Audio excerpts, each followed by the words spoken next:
All right, thanks so much for joining us on the bright side once again. If we're not feeling as well as we should, if we're not feeling as well as we'd like to feel, if we're dealing with an illness or a degenerative disease crisis, if we're aging rapidly, if wrinkles are starting to show up, if dark spots are starting to show up, if our body is just dealing with aches and pains, if it's not performing in any way that as it should or as it needs, there's only one cause, only one thing that burdens the body, that goes wrong in the body. It may seem overwhelming if we've got a syndrome or a complex of symptoms. It may seem confusing when we try to analyze what's happening in terms of all the different diagnostic tests that we can have and nutritional deficiency tests and allergy testing.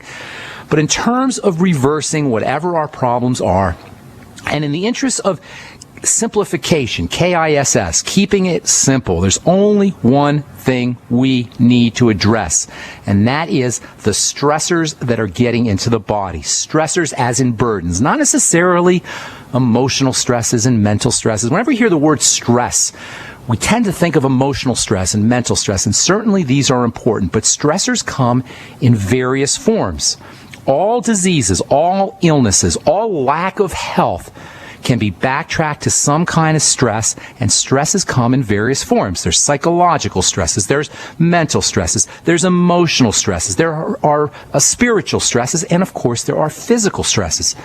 Any input of energy into the body that the body cannot handle or absorb or integrate is going to be a stressor. Any input of energy into the body that the body can't handle, or the body cannot absorb, or the body cannot in some fashion integrate or use is going to be burdensome. From a physical perspective, I'm not talking here emotional or mental or psychological or spiritual. They're all important, yes. But from a physical perspective, because the body requires nutrients, a lack of the mighty 90 essential nutrients, which almost everyone is dealing with, unless they're savvy about supplementation, a lack of essential nutrients, what we're calling the mighty 90, is a major stressor. Digestive system breakdowns, another major stressor. Blood sugar fluctuations, what I call the high blood sugar, low blood sugar roller coaster, another major stressor. And then oxygen deficiencies, as well as the accumulation of toxicities, that completes the physical stressor menu. You've got nutritional deficiency, digestive system breakdown, blood sugar fluctuation, oxygen deficiencies, and the accumulation of toxicity. Folks, that's it. We are way overthinking this, and we're encouraged to overthink this by a medical model that profits, that predates, as in predators, on our ignorance and on our confusion.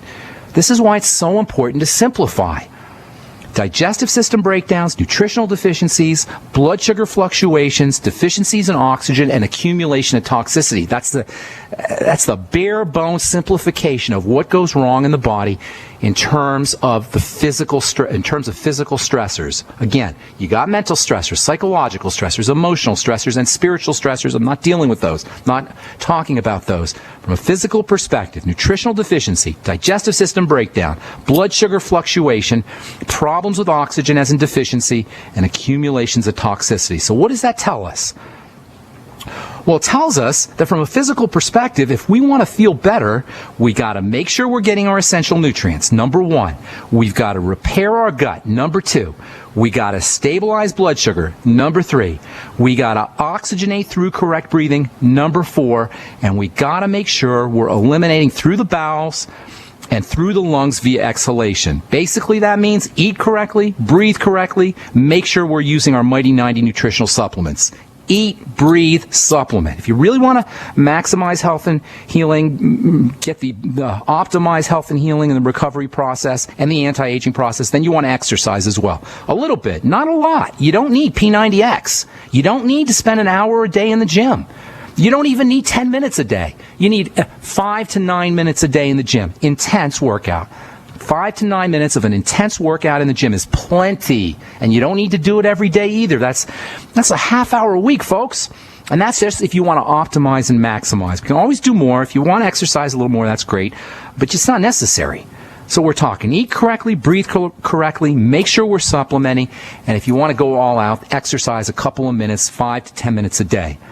The complication, the confusion around health serves no one except perhaps the proponents and the representatives of the medical model, the pharmaceutical model, the profit center health and healing model that we have created. Those are the only people who profit off our confusion. When it comes to health issues, or any issues really, when it comes to any problems, including health, simplify first. Cut to the chase first. There is no disease without stressors.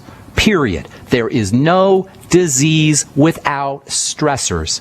Eliminate stressors by focusing on the digestive system, the blood sugar system, by eating less food, and especially eating less processed food and high sugar foods, eating more protein, oxygenation and detoxification. Make sure you're getting your Mighty 90 essential nutrients. Maybe exercise a little bit. That's pretty much it. No doctor required. No pharmacist required. I'm not required.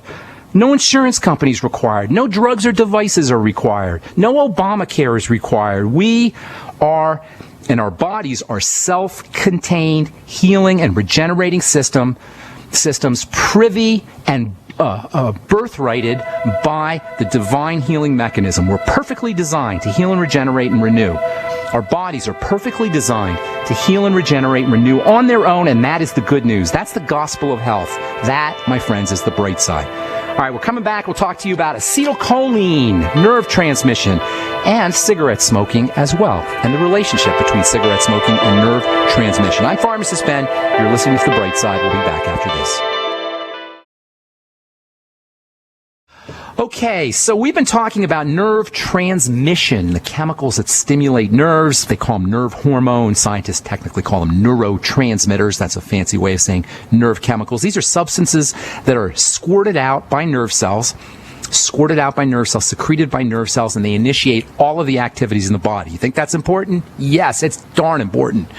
We don't talk about them. You don't hear a lot of people talking about this phenomena of neurotransmission, nerve chemicals, nerve secretion chemicals on health programs, and that's unfortunate because every single function in the body, everything from wiggling your little toe to thinking a thought to blinking your eyes to running your digestive system and your heart and everything else in your body, all of it depends on these nerve secretions. Everything from your heart beating to digestive juice secretion to inhaling and exhaling to muscle movements. Everything that happens in the body is preceded by the secretion of these chemicals. There's over 60 of them that they've discovered as of now.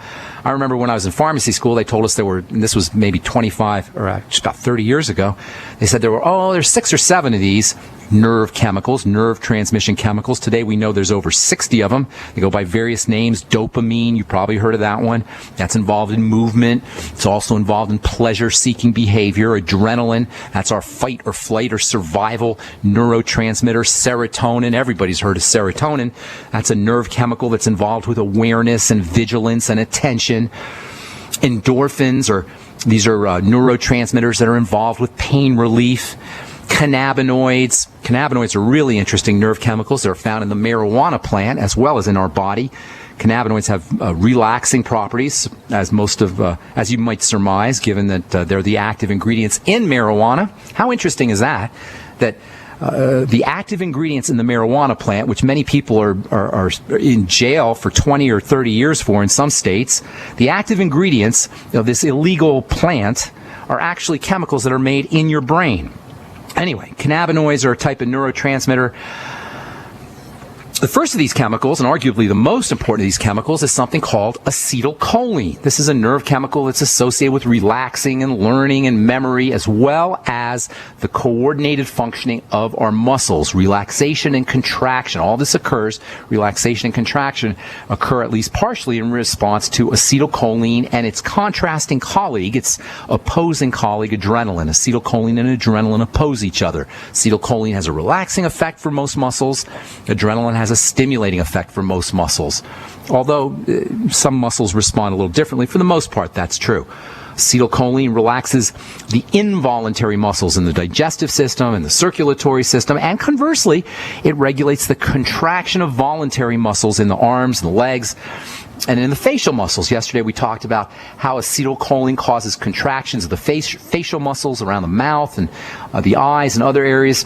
The appearance of wrinkles and crow's feet can be exaggerated by these contractions, and dermatologists love to paralyze these muscles with botulinum toxin. Dermatologists and patients as well love to paralyze these muscles to relax the wrinkle formation. That's called Botox, and it's a favorite trick for movie stars and celebrities and lay people alike to make the skin look temporarily, anyway, smoother and younger. Monkeying around with acetylcholine is something that human beings have been doing for centuries.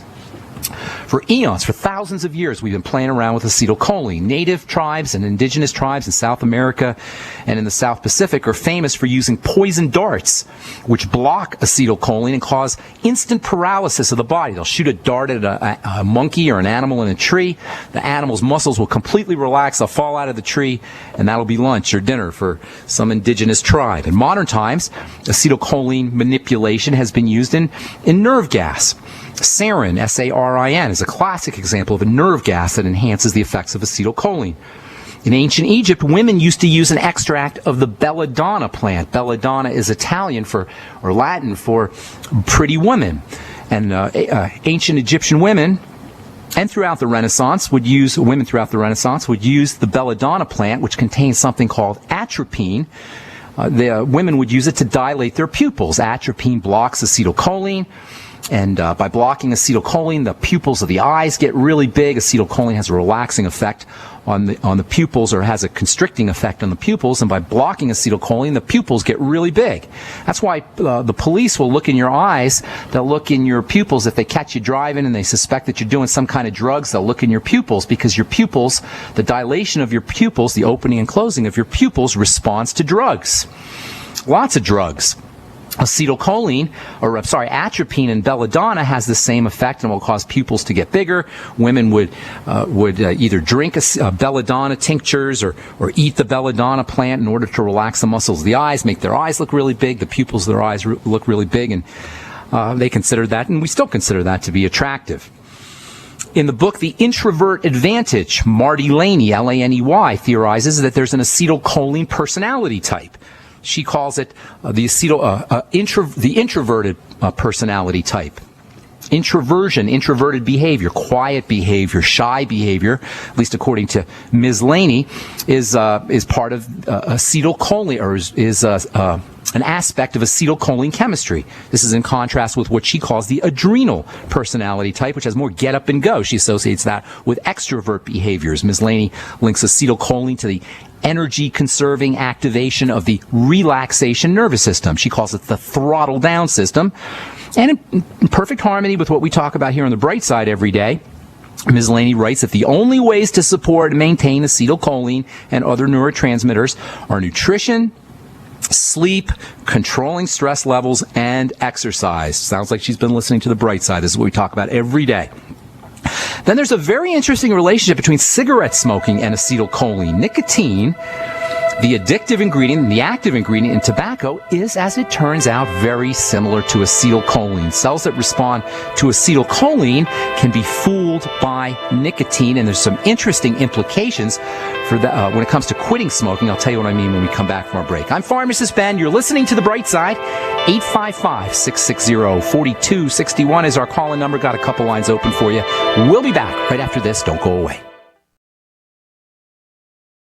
Okay, we'll get to your calls here in just a sec. I want to finish up talking about acetylcholine and nicotine. Nicotine, the addictive substance, and the active substance in tobacco, is similar to acetylcholine. The cells, the nerve cells that respond to acetylcholine can be fooled by nicotine, and in this way, nicotine is, in essence, a type of nerve chemical. Yes, nicotine is a nerve chemical. It's used, derivatives of nicotine are used in nerve gas and pesticides, and when you're smoking a cigarette, you're basically smoking a nerve transmitter type chemical. In essence, a nerve transmitter chemical poison. Nicotine's a type of acetylcholine, and this mimicking effect, this acetylcholine mimicking effect, is what accounts for the relaxation effects and the addictive effects associated with the use of tobacco. Cells that are subjected to nicotine begin to downregulate. They stop making their own acetylcholine. The more you're smoking, the less natural acetylcholine your cells are going to make. Cells or no longer need to make the stuff because it's coming in from the outside in the form of cigarette smoke. The cells then become dependent on this outside source of acetylcholine or outside source of nicotine mimicking acetylcholine. And when it isn't forthcoming, our cells yell at us in the form of a craving. That's what a craving is, a cell saying, hey, we're out of acetylcholine. Let's get some more. Of course, we give them more nicotine, and that acts like acetylcholine. That's called addiction. And it's one of the main reasons why it's so hard to quit smoking. Why is this important to understand?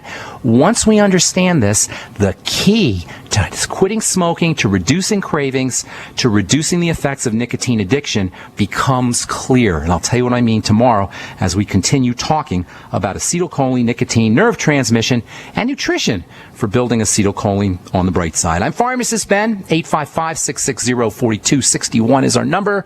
Let's go to Missouri and welcome Matt to the bright side. Good morning, Matt. What's up, buddy? Hey, Ben. Thanks for taking my call. Sure. What's going on? Yeah, I've been struggling with acne for a while now, and I was wondering what super easy do you recommend, as well as I get dry skin, on my chest and arms. And how old are you, Matt? 23. Okay. Acne, the most important thing, I'll tell you what to do here in a second. I've been dealing with acne and treating acne and reversing acne for pushing 30 years now. As you probably know, I've been in the skincare business for a long time, and even though we talk a lot about nutrition on this program, and I love working with nutrition, my real love in the body is working with the skin. And I can tell you this, if you're dealing with acne, it is 100% reversible, again, with no doctors, like all health issues, with no doctors required, no drugs, nothing but good old nutrition and taking care of toxicity and some of the basics. So what's the deal here with acne? Well, first of all, there's different types of acne. I call the different types of acne the 7 types of acne, but we're going to make it even simpler. We'll break it down into 2 types of acne. You have acne that's associated with the very tippy top of the skin, the surface of the skin, and then you have acne that's associated with the deeper layers of the skin. The skin is composed of 2 parts. A deep, beefy part, that's called the connective tissue, and then you have a coating on the skin, and that's called epithelial tissue. Your garden variety pimples, the whiteheads and blackheads and little tiny bumps on the skin, those are problems with the skin surface.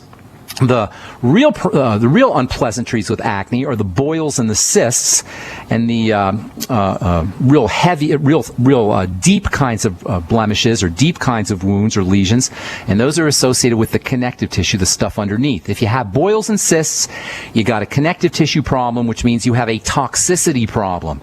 If you have a surface problems with the surface, whiteheads and blackheads and little bumps, you're pretty much dealing with some kind of nutritional deficiency. Now, certainly you can have toxicity and still have epithelial or surface problems, and you can have nutritional deficiencies and have connective tissue issues, but generally speaking, if they're deep boils and cysts, and if they appear on the neck or they appear on the back or even on the butt or on the arms or on the shoulders, you're probably dealing with some kind of toxicity issue. If you're dealing with little whiteheads and blackheads, you're probably dealing with a nutritional deficiency. Now, if you have the kind of acne that's associated with rashes, or you have the kind of acne that's associated with some kind of redness in the skin, that's a food problem. If you kind of have the kind of acne that's associated with kind of like rashes and bumps that appear on the sides of the face, on the cheek area, or maybe sometimes on the jawline area, you're pretty much dealing with a digestive issue. So that's, I guess we could say, 3 types of acne. You've got toxicity, you've got digestive issues, and you've got nutritional deficiency. So which type of acne is yours, Matt? Is it the kind that's boils and cysts? Is it the kind that's rashy? Or is it the kind that's little bumps and whiteheads and blackheads? Or is it a combination? It's probably a combination of little bumps and whiteheads and probably the toxicity. The rashiness? You got the rashes? It's not really, I don't get cysts. It's more like red. Rashy. It's more like red spots kind of on my face. And would you say it's a rash? Would it look like a rash to you? No, not so much a rash. I mean, I think parts of my arms and stuff. No, I'm talking about the face. Oh, the face? Yeah. I don't think it's it's a rash. I think it's probably just more redness. Okay, that's what a rash is, Matthew. Okay. That's a rash, okay? So you have, it's on the sides of the face or the middle of your face? It's like right under my eyes. Always looks like it's sunburned, kind of. Under your eyes? Yeah. Why do you think that's acne? I mean, I don't know. It doesn't sound like acne. Here's what you want to do. Underneath the eyes, you have a fluid system called your lymph system, which you've probably heard. And when when you have the tissue underneath the eye, either it gets red or it gets swollen. That means your lymphatic system is starting to get clogged up with poison. So a couple of things. Whenever you have a clogged up lymphatic system and you have poisons that are getting into the body, you want to backtrack it to food.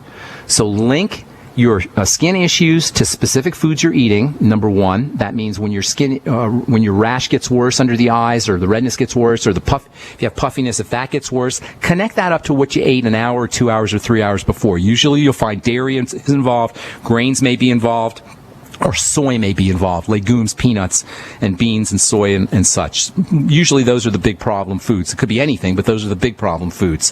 Another way you can do it is link digestive issues. You probably have some digestive problems, constipation, loose stools, gas, bloating, any of those. Link those up to foods, and then you're going to want to eliminate those foods. That's always step number one. Link the problem to food, and then eliminate those foods. Second thing you want to do is start to patch up the digestive system using nutritional supplements. The most important is going to be the Biolumin Nightly Essence from probiotics.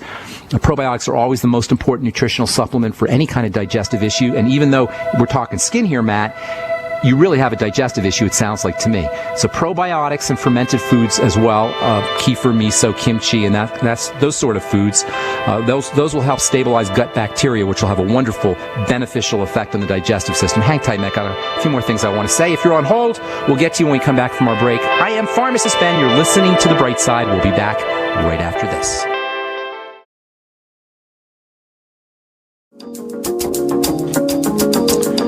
All right, we're back on The Bright Side. I am Pharmacist Ben, talking to Matt in Missouri. Matt, I'm going to go a little quickly here. I want to get to a bunch of calls here, okay? Okay. So first and foremost, you want to link your problems, your skin issues, to foods. When your skin flares up, that's great. That's awesome. When your skin flares up, that is one of the best things that can happen to you, because that'll give you a major clue to what's going on. All you got to do is figure out what you did in terms of food a few hours or 4, 5, 6 hours before the flare up, and keep track of it. Every time you flare up, link it to foods, eliminate those foods. You can do the same thing with your digestive symptomology. I'm assuming you have digestive symptoms. If you don't know that you have digestive symptoms, look for them. They're in your interest to find them, and then link those up to foods and eliminate those foods. Then you start to support the digestive system. In addition to eliminating problem foods, which is very supportive, you want to make sure you're using fermented foods and probiotics. I love the Nightly Essence product from Longevity. You can find out all about it at brightsideben.com, or call the Brightside Ben phone team at 866-735-2470. Try to get yourself about 40 to 100 billion units of bacteria every day. The more you take, if you can take higher amounts, that's better, even though it's going to cost you a little bit more money. The Z radical can help coat the digestive system. That is very, very important. The Z radical is good for the immune system also, and that'll help you with your skin issues. Using digestive enzymes after meals may be helpful. Using a swig of apple cider vinegar after all your meals also can be helpful. And then perhaps lecithin granules taken with fatty foods, or really with all of your meals. Stir some lecithin granules into some water and drink that down. And then also you can use an enzyme blend called pancreatin, which has wonderfully beneficial effects on the digestive system. pancreatin, pancreatin. You can also get glutamine powder and use about a teaspoon of that a day, half a teaspoon to a teaspoon, and that can also have beneficial effects on the digestive system. So long story short, focus on digestive health and wellness, eliminate problem foods, use supplements that help coat and soothe the digestive system, and that's your strategy for dealing with the kind of acne you're talking about. It doesn't sound like acne as much as it sounds like an allergic reaction. Okay, I hope that helps, Matt. Anything else, bro? Yeah, and I just was talking about the dry skin issue too. Yeah, that's telling me you're not absorbing, or your body's somehow not utilizing fats correctly, and that could be you're not taking them into your body through supplements or foods, or you're not absorbing them. All the things I just told you about, pancreatin, lecithin, digestive enzymes, apple cider vinegar, all of those things, glutamine, probiotics, all of that's going to help you absorb your fats. You might want to throw in 20,000 international units a day of vitamin A, which can be very helpful for dry skin, and also perhaps 400 international units of vitamin E, and then omega-3s and omega-6s. I should have said that. Those are also very important. The ultimate EFAs will get you those. Dry skin should always be considered a problem with fats. The fact that you also have some allergic problems, some allergic reactions, that's really telling me you've got some kind of fat digestion problem, and it could be either intake of fats or absorption of fats. So taking in your fatty vitamins, your EFAs, and then using all of the digestive support we just talked about, that will help with the dry skin as well. Okay, bro? All right, thank you. Thank you, my man. Have a good day. Okay, let's see. Maria in Massachusetts. Welcome to the Bright Side. What's going on? Hi. Thank you for having me on your show. Sure. So basically, I have low back pain and stiffness due to a 2.5-year-old work-related injury. Okay. Basically, I was a nurse's aide, and Okay. I was doing a lot of heavy lifting. Okay. And so until today, I feel constant compression in my back. Okay. And constant pain 24/7. I've been to a chiropractor, Oh, gosh. different primary care physicians, 2 orthopedic specialists, Nothing's 2 helping. physical therapists. No one has been able to give me any relief. Okay. I also Let's see have if I can help you. acne and varicose veins. Okay, let me see if I can help you. You said you had acne. Did I hear you say that? And how old are you, Maria, roughly? 37. Okay, well, you're a young gal, so this shouldn't be happening to you. A couple of things. First of all, the fact that you have acne and you have, first of all, the fact that you have varicose veins tells me that something's not getting through, and your varicose veins are caused by a circulatory problem. Blood is not making the return trip back to the heart. Blood, the circulatory system, as the name implies, a big circle. It goes from your heart to your organs and then back around to your heart, and then it does a big circle. When you have varicose veins, it means blood is not making the return trip. That means something is clogging up the blood. Whenever something is clogging up the blood, you want to think, surprise, surprise, about the digestive system. The fact that you have acne also leads me to believe that you probably have some kind of digestive issue. And the fact that you got inflammation in the back that is not resolving itself, that also tells me that you've got something that's getting into the system. Some stressor is getting into the system, the body system, inappropriately, and it's not getting processed correctly. Now, it may be that you had some kind of mechanical trauma, but that's water under the bridge. Your body should be able to recover. Unless you did something really, really serious, your body should be able to recover, and you shouldn't have this kind of long-term inflammation. That means something is blocking the recovery process. So you want to go backtrack it to foods. You want to look for some kind of food problem.